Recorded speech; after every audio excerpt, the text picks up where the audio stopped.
Hey everybody, we'll get started in about 5 minutes. I got here a little bit early. Windows 4. Alright.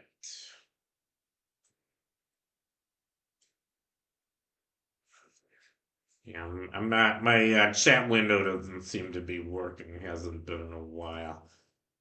Maybe, yeah, I don't know how to do the chat window. But I would like more feedback from you guys. I don't think anybody's here yet, but just word on feedback. I haven't been getting any feedback. This is my third live stream on this channel, and it's hard for me to know what you guys want me to talk about unless you give me some feedback. And if you can't do it in the chat window, you can always leave comments, questions, or comments after my videos are posted. These all get posted after I do the live streams, so. I would appreciate some feedback from you guys. It makes it a lot easier for me. And I think it'll be better for you guys too, because I don't know what you guys want me to teach you. I decided today to talk about pi because I made a very popular video about pi about 9 months ago. It's one of the most popular videos on my channel. I mean, I think everybody likes pi, everybody knows about pi. But, I'm going to tell you some interesting things you probably don't know. Anyway, I think today's video will be kind of fun because I'll talk about some of the interesting properties of pi, including formulas for it, as well as applications and how many digits have been known at various times in history. I think something like 100 trillion digits of pi are known, which is pretty insane. I mean, I don't think there's even a library in the world that's big enough to have a printout of all the digits of pi on paper. I mean, it's stored in computer databases like everything else now. And, I guess there's not much practical use for knowing 100 trillion digits of pi. I'll get into that later, but just thought I'd mention it now in case there's anybody here. I mean, it doesn't look like there is. I don't see any participants on my window, but I don't know if that's working either. Anyway, I'll get started in a few minutes. I have 5:58 on my computer. As soon as it says 6 o'clock, I'll get started. And by the way, this is a weekly feature. I've advertised it a few times. Every Monday evening from 6 to 7 p.m. My last two live streams were short. They were less than a half an hour. I don't know how long this one's gonna go on for. I haven't rehearsed these ahead of time, so I don't know how long my lessons are. They would be longer if I had feedback while I was doing them. Just kind of play it by ear. I have a feeling this one will probably be a little bit longer than my last two, but I don't think it'll go the full hour. But anyway, we'll see. All right, it's almost time. I'm just gonna wait till my computer clock says 6 o'clock. It says 5:59 now. Maybe I'm being a little bit of a stickler. I don't know. Like I'm waiting for the ball to drop on Times Square. When's it gonna actually reach 6? Pretty soon, but I don't have seconds, so I really don't know. But it has to be less than a minute anyway. And by the way, today's 9/11, in case you guys didn't realize it. Today's the 16th anniversary, or no, the 24th anniversary of 9/11, 2001. Pretty infamous day in history when the World Trade Center was attacked. You probably know about that. Two commercial airplanes were flown into it, and about 3,000 people were killed. And started the whole war on terrorism. Anyway, I don't want to get into that. But it is 6 o'clock. So, anyway, let's get started. All right, hi. My name is David Terr. Welcome to Dave's Math channel. This is my third live stream on this channel. Today's September 11th, 2025, and it's 6 p.m. Pacific Standard Time, or the time where I live, which is here in Las Vegas, Nevada. and it's also 2 a.m. Greenwich Mean Time, not a very convenient time if you're in Europe. But if you're in Asia, you might be joining me. It's morning time over there, and I guess it's evening in the United States and Canada and Latin America. So anyway, welcome. And today I decided to talk about pi. And I'm sure you guys all know about pi. Everybody learns about pi in grade school. Pi is probably the most well known and probably the most important irrational mathematical constant there is. And here's the first 100 digits of pi. I actually memorized the first 100 digits. And I have a what do you call it, a short video where I actually say them without looking at them. You might want to check that one out. There's also songs about pi. There's a very entertaining song. I forget what it's done to the tune of. It starts 3.14159. Now we'll find it. Some Russian aria or something.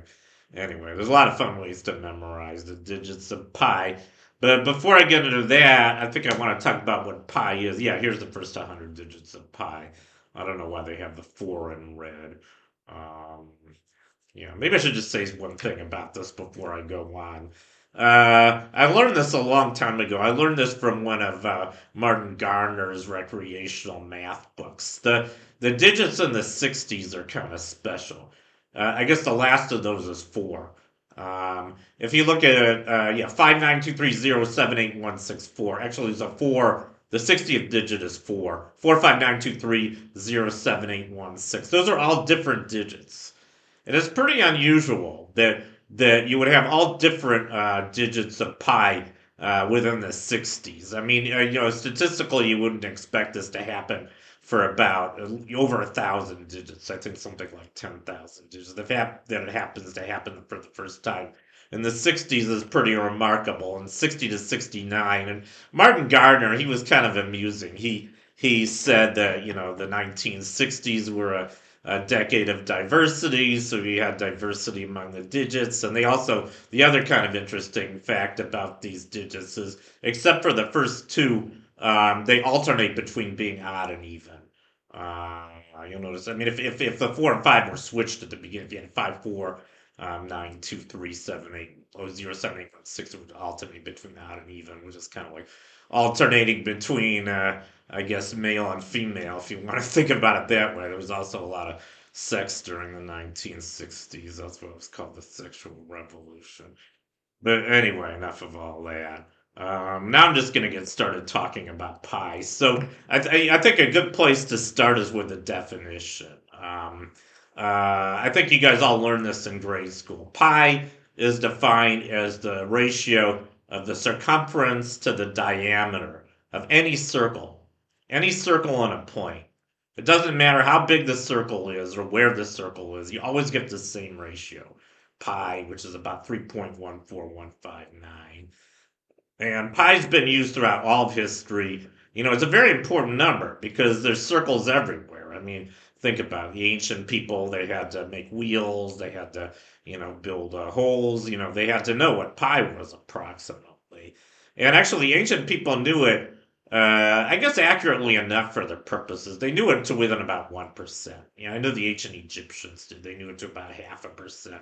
I think the Greeks did too. As a matter of fact, Archimedes, I'll get into that later, but Archimedes was able to calculate about the first 3 digits of pi. So he knew it to about 1 part of 1,000, which was, I think, the best anybody had done at the time. That was around 250 BC. But even before that, the ancient people knew it to within about 1%. So they knew basically about 3.14. And for most practical purposes, that's good enough. But, mathematicians usually like better. And so this is just a definition of pi. But, pi comes up in a lot of different contexts. I mean, if this was all there was to pi, I don't think it would be such a big deal. But, yeah, but then the area of a circle, this is kind of closely, yeah, oh, yeah. So you wouldn't think, I mean, the formula for pi involves the ratio of the circumference to the diameter. What about the area? You might think the area might involve a different ratio, but actually it doesn't. It involves pi as well. So the circumference is pi times d, or if you like, 2 pi times r. mathematicians prefer to work with radius to diameter. So the formula the mathematicians like to use for the circumference of the circle is 2 pi r, which is the same thing as pi d. And then the area happens to be pi r squared. And actually, you can prove this using calculus pretty easily. But if you don't know calculus, it's a pretty remarkable fact that I think that both the circumference and the area involve the same mathematical constant, pi. So that kind of already gives you an idea that pi is a pretty important number. Not only does it give me information about the circumference of the circle in terms of its radius, but also its area. Who would have thought? Um, Not only that, you can go to higher dimensions as well. You can go to spheres. A sphere is a three-dimensional analog of a circle. You guys probably made a learn in high school the definition of a circle.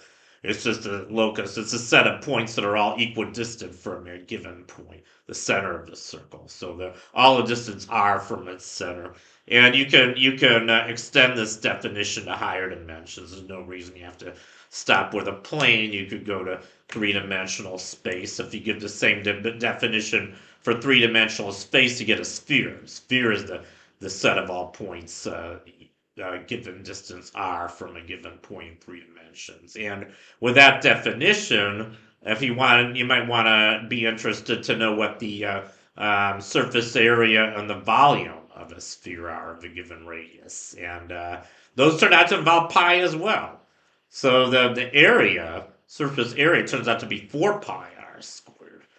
Kind of remarkable if you think about it. I mean, the area of the cross section is pi r squared because the cross section of the sphere, the one that's shown with a dashed circle, that's just a great circle. And its area, we already know its area since its radius is r, its area is pi r squared. And what this formula on the bottom is saying is that the total surface area of the sphere is exactly 4 times the area of the cross section. Pretty remarkable. And I've actually seen a very excellent video explaining this fact. It's not a very obvious fact, but it is true. And you can prove it using some pretty clever arguments. And that's just the area. What about the volume? The volume turns out to be 4/3 pi r cubed. Now, this formula is a little more complicated as I have kind of an ugly numerical factor of 4/3, but it still involves pi. And so we already have 4 formulas, that on the surface don't seem to have any real relationship to each other. But the formulas for all these 4 quantities, the circumference and the area of a circle, as well as the surface area and the volume of a sphere, those all involve pi, with some other constants and powers of r. And you might think, well, this is just true in 2 or 3 dimensions. What about higher dimensions? Does it even make sense to talk about surface areas and volumes in higher dimensions? We only live in 3 dimensions.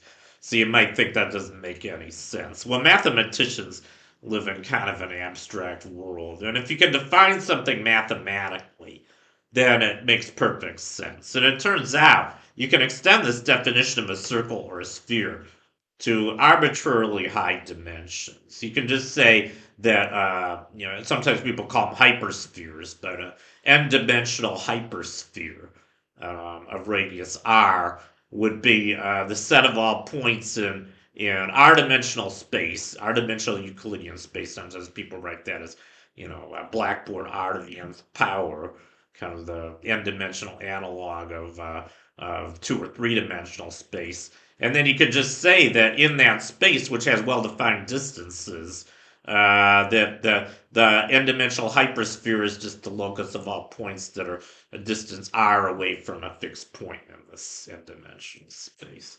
So it does make sense to talk about higher dimensional analogs of spheres. And just like you can for a circle and a sphere, if you like a 2-sphere, which is called a circle, and a 3-sphere, which is just called a sphere, you can define n spheres, and you can even define their surface area and their volume in the same way. And guess what? all the formulas for their volumes, their surface areas, and their volumes all involve pi. It's pretty amazing to me. It doesn't matter how big the dimension is. Every formula you get involves, and they don't just involve pi; they involve powers of pi. That's what's kind of neat about this. Let's just look at this table. So we start with one dimension. That's kind of a trivial case. There's no pi's when you're working with one dimension. One dimensional sphere is just a line segment. And the surface area of a line segment, that doesn't really make much sense. You just have 2 points on the end. So you're just counting 2 points. That's why the number's 2 on the bottom left. And then the length, which is kind of like the volume in this case in one dimension, that's just 2r because your line segment's going from negative r to r, so its length is 2r. So the case n equals 1 is kind of trivial and there's no pi's in those formulas. But for every other dimension, every higher dimension, you do get powers of pi. And let's look at two dimensions again. That's the one we started with. A two-dimensional circle, that's just a circle, or two-dimensional sphere, that's just called a circle. And we already said its circumference is 2 pi r. That's the formula on the bottom and the second column. And then on top you have its two-dimensional volume, which is also called its area, and that's pi r squared. And then if you keep going, for 3 dimensions, I already showed you these formulas. The surface area of a sphere, 3-sphere, is 4 pi r squared, and the volume is 4/3 pi r cubed. And then you can keep going to higher dimensions. But once you do that, you start getting bigger powers of pi. So, for instance, the surface area of a 4-sphere, a 4-dimensional sphere, turns out to be 2 pi squared times r cubed. And now its volume is 1/2 pi squared r to the 4th. And what's kind of interesting about this to me is that the powers of pi you get, they go up every 2 steps. So every 2 dimensions, you get a new power of pi. So you notice that for the 2-sphere and 3-sphere, you had a single power pi. For the 4-sphere and 5-sphere, you have pi squared. For the 6-sphere and 7-sphere, you have pi cubed, and so on. And these coefficients in front get more and more complicated. But the power of r always goes up by 1. That's pretty easy to see just from dimensional analysis. The surface area of an n sphere has to have a power of r to the n minus 1, and then the volume has to have a power of r to the n, just from its dimensions. And you might wonder, well, is there a general formula for the surface area of the volume of an n sphere? I'm just going to show you the formula for the volume of an n sphere. And I've actually derived this formula. It's not that hard if you know some kind of advanced calculus, some multivariable calculus. You can do multiple integrals and prove this formula. I've done this. And in case you guys don't know what this means, the thing in the denominator here is called the gamma function. So this is the general formula. The volume of an n sphere of radius r is pi to the n over 2 times r to the n. R to the n is just comes from dimensional analysis. It's a volume of something in r dimensions, so it has to be proportional r to the n. And remember how I said the powers of pi go up by every 2 steps? That's kind of what this pi to the n over 2 is saying. And then this thing in the denominator, this gamma of n over 2 plus 1, this is an analog of a factorial. And I don't know if you guys are familiar with factorials. N factorial is just the product of all the positive integers from 1 to n. And that grows pretty fast. For instance, 1 factorial is 1, 2 factorial is 2, 3 factorial is 3 times 2 times 1, or 6. 4 factorial is 4 times 3 times 2 times 1, or 24. It turns out you can extend that definition to things that aren't integers. And that's so when n is odd, for instance, this gamma function, the argument inside is no longer an integer. And it is possible to find the gamma function for things that aren't integers, and it involves powers of I think it's a square root of pi in that case. So I think that's why you get this pi down over 2. You're gonna get you're gonna get some rational multiple of a square root of pi in the denominator. That's gonna cancel out the you're going to get something like pi to the n over 2 will be pi to the floor n over 2 times the square root of pi, and the square root of pi's will cancel, and you'll get something involving an integer power of pi, and the rest are all as a rational number, like the formulas we saw in the previous slide. I think this is a pretty beautiful formula. You could derive all these formulas from this one. Anyway, I just thought that's kind of neat. And they show you some examples at the bottom, which we've already seen. The volume of a 1 sphere, radius r is 2r, 2 spheres pi r squared. Just the area of a circle, volume of 3 spheres, 4/3 pi r cubed. So, anyway. And you might wonder this. When I first learned this, I was pretty amazed by this fact. Think about a unit sphere. So a unit sphere is just one where r equals 1. And if you want to calculate the volume of an n-dimensional unit sphere, it turns out that it grows at first with the dimension with n. So for n equals 1, it's 2. Remember, that was a trivial case, a line segment like 2. Then for dimension 2, it's pi, pi r squared. Then for dimension 3, it's 4/3 pi. So it's still growing. It grows, but then it stops growing.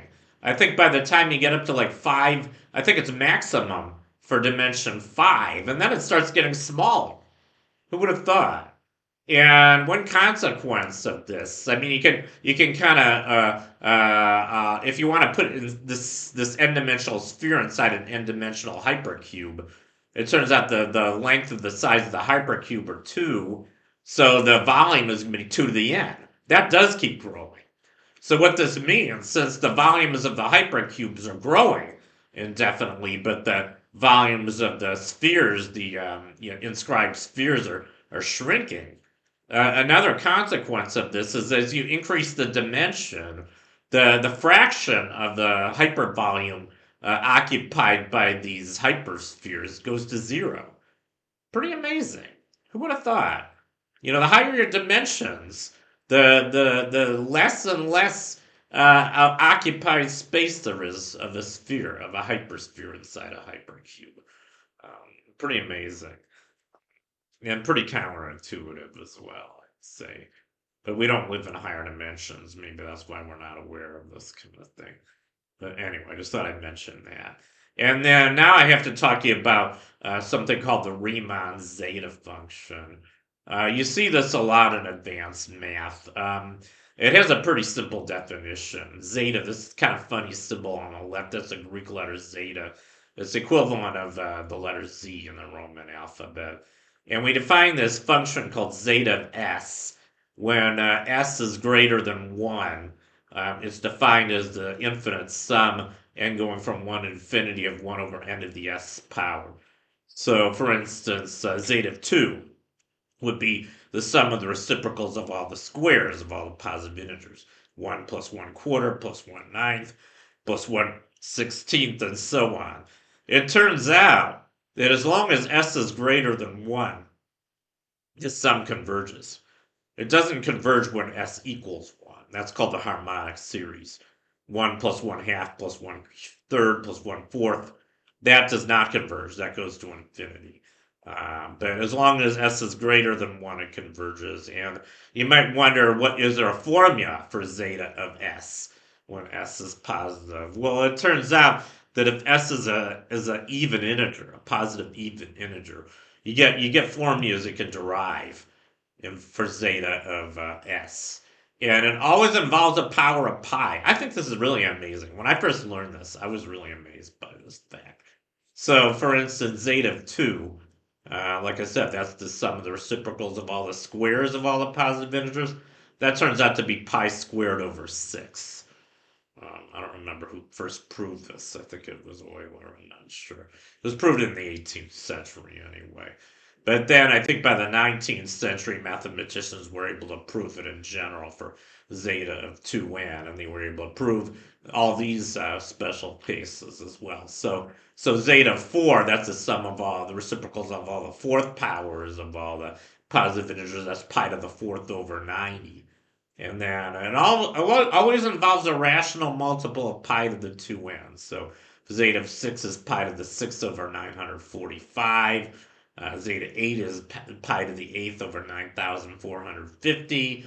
I think the last one that doesn't have anything in the numerator is zeta of 10, that's pi to the 10th over 93,555. After that, you get stuff in the numerator as well. Then they get kind of ugly. Um, but it's always a rational multiple. And, you can actually use these formulas to calculate pi if you wanted to. Just calculate zeta of some big even integer. And you know that's going to be very close to 1. Because as n goes to infinity, the only term that's really going to contribute significantly is the first term. That's equal to 1. So you're going to get some rational multiple of some big power of pi that's approximately equal to 1. And you can use that fact to estimate pi. I don't know if that's a practical way to calculate pi, but it is a possible way to calculate pi. Just thought I'd mention that. And then where else do you see pi?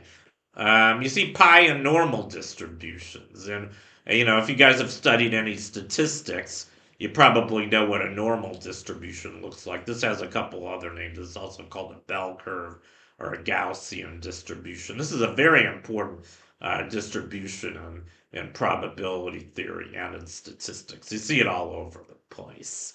Um, and it turns out the bell curve has a well-defined formula.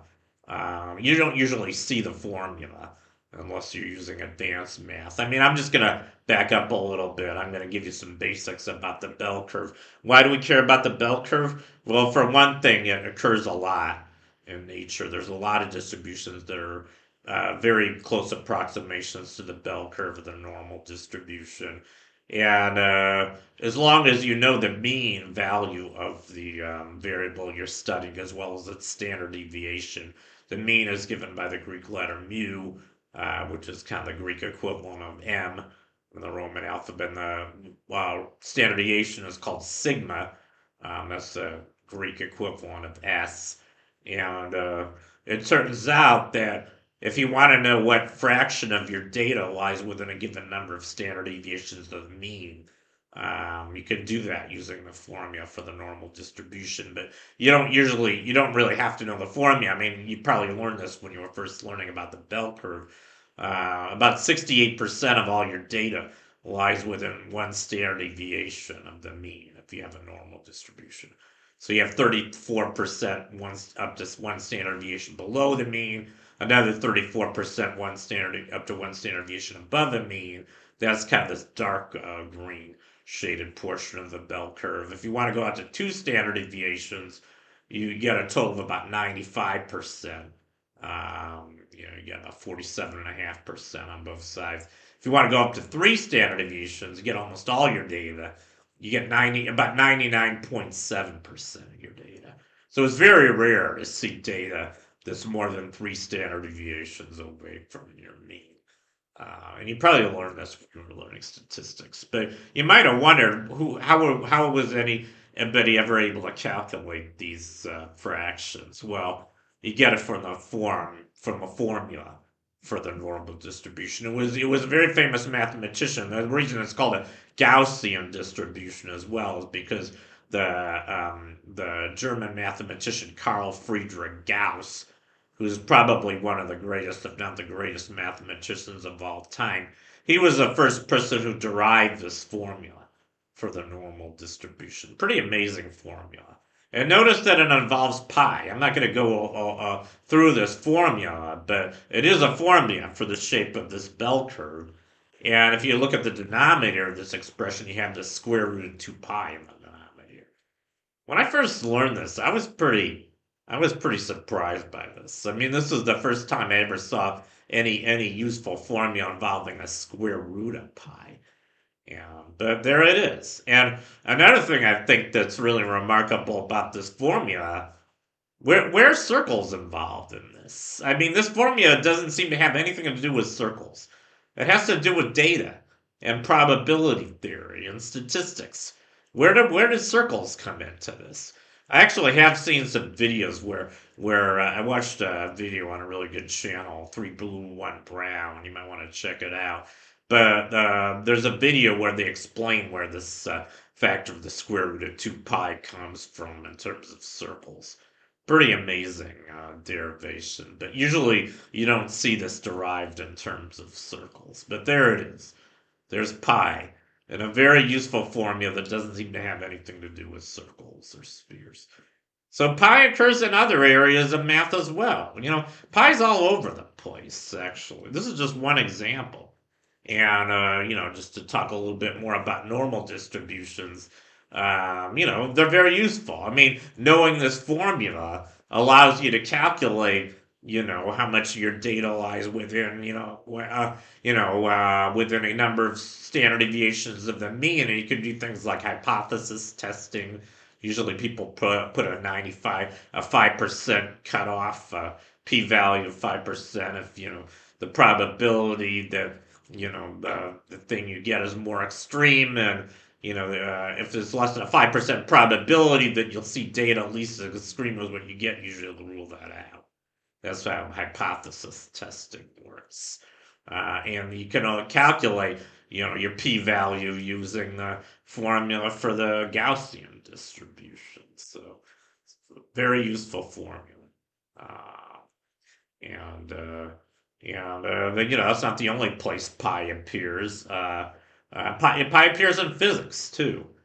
And this is one of my favorite equations I ever learned in physics. This is the Einstein's field equations of general relativity. This one equation pretty much sums up everything there is to know about general relativity. But a lot of machinery goes into this. I'm not going to try to explain this equation. It's a very complicated equation. The only thing I want to point out in this equation here, notice there is a pi in it on the right. If you see to the right side of the equals sign, you have this constant in front of T mu nu. This is the Maxwell energy stress tensor, basically the energy density of matter and energy at a given point in space time. And then you have this numerical factor in front, 8 pi capital G over c to the fourth. Capital G and c are physical constants. Capital G is Newton's gravitational constant, and little c is the speed of light. And there's another factor of 8 pi in there. So pi appears in Einstein's field equation for general relativity. Pretty amazing. Um, so, it's not just a mathematical constant, it's also a physical constant in a way. And what else can I say? Yeah, so that's pretty much why pi is important in math and in physics. And there's probably a lot of other applications I didn't even talk about. I mean, I know there are, but I just kind of gave you a sample of why we care about pi, and it doesn't just have to do with circles or spheres. It has to do with, statistics and physics. And so, it's pretty natural that people have cared a lot about pi. And as a matter of fact, now I'm going to talk about how accurately pi has been known at different times in history. And, in ancient times, it was only known to about 1 or 2 digits. So, from about 2000 BC, I think that was the first time in history where people even really understood the concept of pi. The Babylonians, the Egyptians, the Greeks, the Romans, they all knew about pi. They didn't know how to calculate it, but they could estimate it, and they knew it to about 1 or 2 digits. And then I think the first really accurate estimate of pi was done by Archimedes around 250 BC. He was able to calculate to about 3 decimal places. He actually used what's called the method of exhaustion. I'm not going to go into that, but what he did was he approximated a circle by regular polygons. He was able to compute formulas for the circumference, or the perimeter, if you like, of a regular polygon with a given number of sides. And what he did was he bounded pi by first computing the areas are the circumferences of inscribed and circumscribed, um, regular polygons with 48 and 96 sides. I think he did it with 96 sides. So if you calculated the circumference of a 96 sided inscribed and 96 sided circumscribed polygon, you get something like, for the lower bound you get about 3.1408, and for the upper bound you get about 3.1429. And if you take the value in the middle, that's very close to pi, about 3.1415. He didn't know it that accurately, but he knew it was somewhere between, it was around 3.141. And he did this in 250 BC. And since then, people have done much more accurate calculations of pi. By I think the early Renaissance, around 1450, somewhere around then, there was a mathematician named von Soylent. I think he was around 1600 actually. He used Archimedes' method, but he used it with polygon with something like 46,000 sides, some ridiculous number of sides. He was able to calculate its circumference, and he was able to come up with an estimate of pi that was accurate to about 35 decimal places using Archimedes' original method. But then, once we had calculus, mathematicians started discovering much more, precise formulas for calculating pi. I think there was a formula by Maschin. There was, I think, an English mathematician named Maschin who came up with a very fast converging formula for pi. I think it was pi over 4 equals, was it 4 times the arctangent of 1/5 minus the arctangent of 1 over 239. You can write both of those arctangents in terms of very rapidly converging series. As a matter of fact, I think the first estimates of pi that were done on computers used his formula. But Maschin himself, this is way before computers, I think around 1700, he was able to calculate pi already to about 100 decimal places by hand using this formula. And what's really remarkable to me, before computers, I mean, you'll notice that a lot of these dates, I think you have to go almost all the way to the right before you get to the computer age here. Yeah. So I think just see where the curve starts like spiking upward. That's the computer age.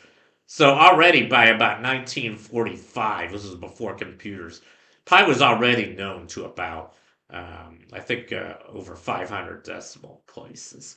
People had computed pi by hand to over 500 decimal places before computers.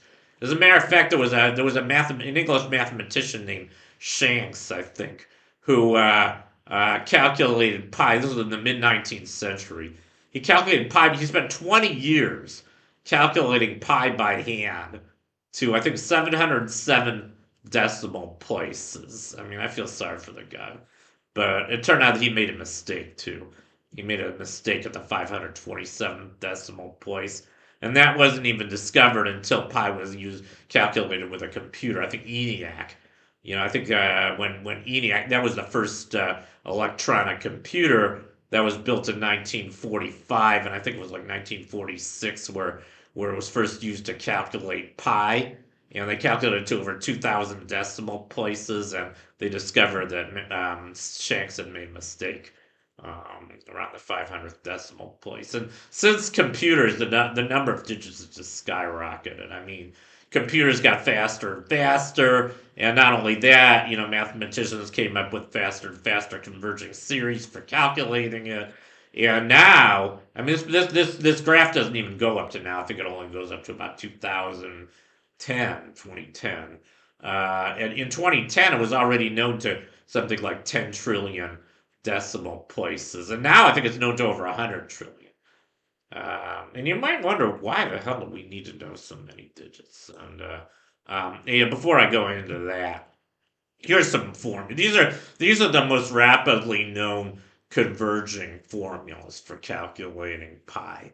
The first couple were discovered by a very famous Indian mathematician named Ramanujan.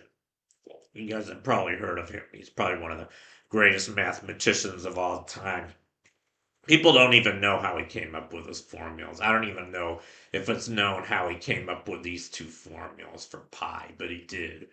And they're very rapidly converging formulas, especially the second one. I think the second one allows you each term in the series adds about seven decimal places of precision to the estimate of pi. And then I think the most rapidly known converging formula for calculating pi is the third formula. This was discovered by a Russian mathematician named Chernovsky in 1987. This has allowed much more accurate estimates of pi since then. And each term in this series, I think, adds something like 15, at least 15 digits to the estimate of pi. Each term. So just imagine that. I mean, so, I guess you still need about over a trillion terms to get 100 trillion digits, but I guess that's no problem if you have a fast enough computer. And now you can do things on the internet. You can do distributed computations and, yeah. Before, these are just formulas for pi. Before I get into that, well, I might as well show you these because we're talking about how to calculate pi. So yeah, I might as well go over these formulas. So yeah, the first line just has pi written out to something like 50 decimal places, but then the formula right below that, this one is Leibniz's formula. This there was a very famous 17th century mathematician named Gottfried Leibniz. He discovered calculus independently of Isaac Newton. And one thing he was able to do with calculus was come up with a formula for pi. He came up with a thing called Leibniz's formula. Pi over 4 equals 1 minus 1/3 plus 1/5 minus 1/7, so on. It's a very slowly converging form for pi. Actually, I don't think that's what's shown here. I think they're showing the continued fraction of pi. I'm not even going to go into what that is. But there's a whole bunch of formulas here for pi.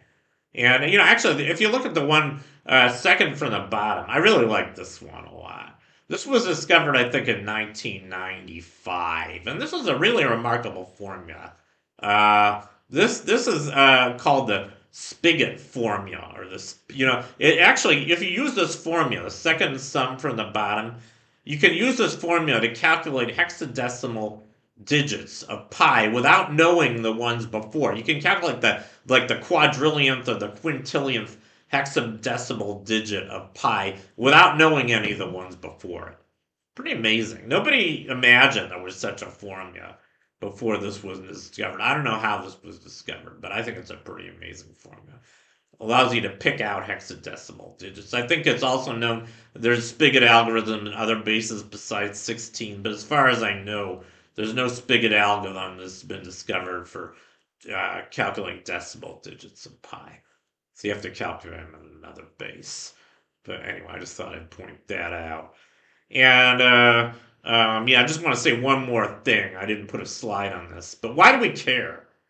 Why, you might be asking yourself, why would anybody care about calculating so many digits of pi? I mean, is there any practical need to know so many digits? If you're just thinking about physics, I mean, imagine you're trying to calculate like circumferences of circles in terms of their diameter. Well, it turns out that if you just knew like about 40 digits of pi, that's already enough to calculate. Say you had a circle that was the size of the observable universe, the radius of the observable universe, about 46.5 billion light years. And suppose you use 40 digits of pi to calculate its circumference in terms of diameter. That would already give you a measurement that's precise to the size of one atom. So you might think, well, there's no practical reason to know more than 40 digits. Why else would you need to know pi more accurately than that? Well, I can give you a few answers to that. I think the most basic answer is because it's there. It's kind of like climbing Mount Everest, right? I mean, I think when, I don't know who first climbed Mount Everest, but somebody asked him, why did you climb Mount Everest? And he said, I did it because it's there. And I think, I think a lot of mathematicians feel the same way about pi. It's there. It's a number. We know what it is. We know how to calculate it. So why not? It's like a challenge. See how many digits you can calculate. You don't have to have any more of a reason other just a challenge. So that's one reason. Uh, but then there actually are some more practical reasons. I can give you a couple. I think the most practical reason I know for calculating trillions of digits of pi is it's a very good way to test software because we know the value of pi. I mean, imagine you had a computer system, a new computer, or a new computer software you're running, and you want to check that it's working properly, that it's calculating things correctly. Well, we all know the value of pi. I mean, it's in a lot of databases. It has a well-known value. So just compute like a billion digits of pi or however many digits of pi you need. See if it agrees with the known value. That's a good way to see if your software is working properly. It's giving you the right answer. I think that's the most practical reason I know. But there's other reasons too. I mean, another reason I can tell you is that one thing that's been intriguing to mathematicians for a really long time is whether or not there's any patterns. I mean, we know it's been known for a really long time. I think it's been known.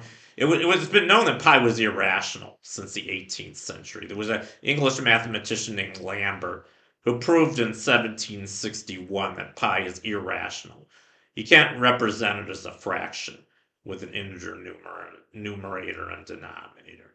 And one consequence of that is the digits go on forever. Um, but then, not only is it irrational, it's also transcendental, meaning that it's not the root of any algebraic, any polynomial with integer coefficients.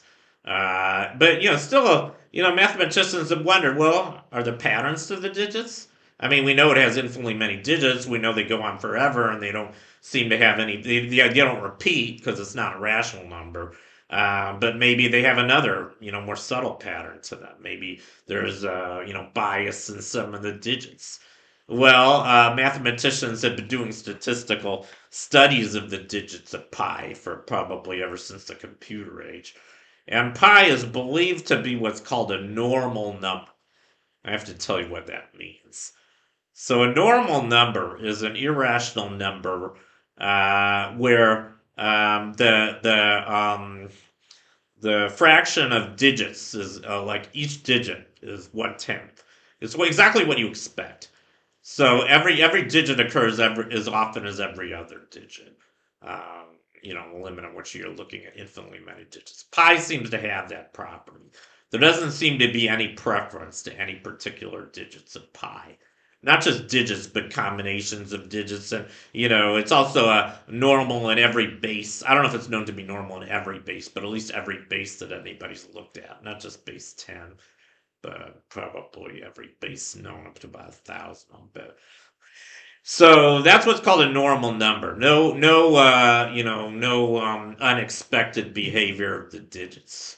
Uh, and that has some interesting consequences. That means you can find your phone number in pi.